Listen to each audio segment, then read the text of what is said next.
Today I will tell you about volcano and its types. Volcano crack in Earth's crust through which very hot liquid lava comes out along with ash and gases. Volcano को हम हिंदी में कहते हैं ज्वालामुखी. Volcano volcano यानी जब हमारी अर्थ के surface पे कोई भी क्रैक होता है और उसमें से लावा निकलता है और लावा के साथ साथ ऐश एंड गैसेस भी. तो वॉल्केनो में एक वर्टिकल टनल होता है जिसे हम वेंट कहते हैं. उसकी मदद से माउंटेन में वॉल्केनो इरप्ट होता है और मैग्मा होता है. मैग्मा जब लावा अंडरग्राउंड होता है उस टाइम पे मैग्मा होता है. Now we are discussing volcanoes types. Active volcanoes, dormant volcanoes and extinct volcanoes. Active volcanoes, the volcanoes that can erupt any time and can erupt in future. And active volcanoes वो होते हैं जो कभी भी erupt हो सकते हैं और वो अभी रिसेंट पास्ट में इरप्ट भी हुए थे. एक्टिव वॉल्केनोज के कुछ टाइप्स हैं mount Etna, mount Fuji etcetera. And dormant volcanoes, the volcanoes that have not erupt in recent years but may erupt in the future.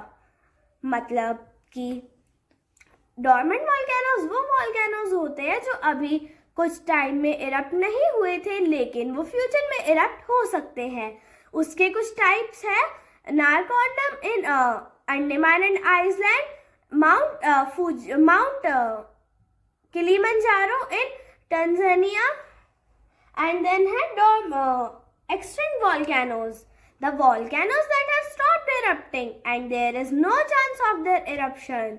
इसका मतलब है ऐसे वॉल्केनोज जो जिन्होंने अभी इरप्ट नहीं करा है लेकिन वो फ्यूचर में भी इरप्ट नहीं करेंगे. उसके कुछ एग्जांपल्स हैं seamount chain in Pacific ocean. Now we are discussing about earthquake.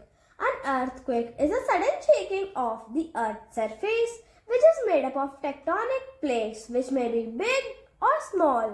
इसका मीनिंग है कि अर्थक्वेक वो होते हैं कभी भी शेक हो सकते हैं जिसे हम हिंदी में भूकंप भी कहते हैं. वो छोटा भी हो सकता है, बड़ा भी हो सकता है. और अर्थक्वेक हम मेजर करते हैं सेस्मोग्राफ से जिसमें एक स्केल होता है जिसका नाम है रिक्टर स्केल.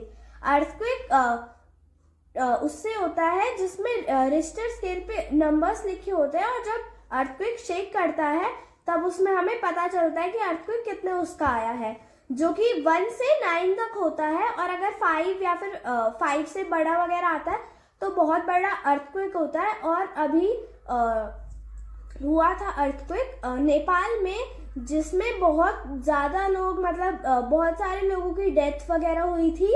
और 2015 में जिससे बहुत ज़्यादा मैसिव डिस्ट्रैक्शन भी हुआ था. Safety tips to be taken during an earthquake. जब भी हम स्कूल वगैरह में होते हैं और एकदम से अर्थक्वेक आ जाता है तो हमें हमेशा डेस्क के नीचे चला जाना चाहिए जिससे हम प्रोटेक्ट हो सके. और हमें बुक शेल्फ, कवर्ड स्कूल में इन सबसे दूर रहना चाहिए जो कि हमारे ऊपर गिर सकती है. और जो एग्जिट प्लान होता है हमें वो फॉलो करना चाहिए. और अगर हम किसी बड़ी बिल्डिंग में हैं तो हमें लिफ्ट का यूज़ नहीं करना चाहिए, हमें स्टेयर्स यूज़ करनी चाहिए.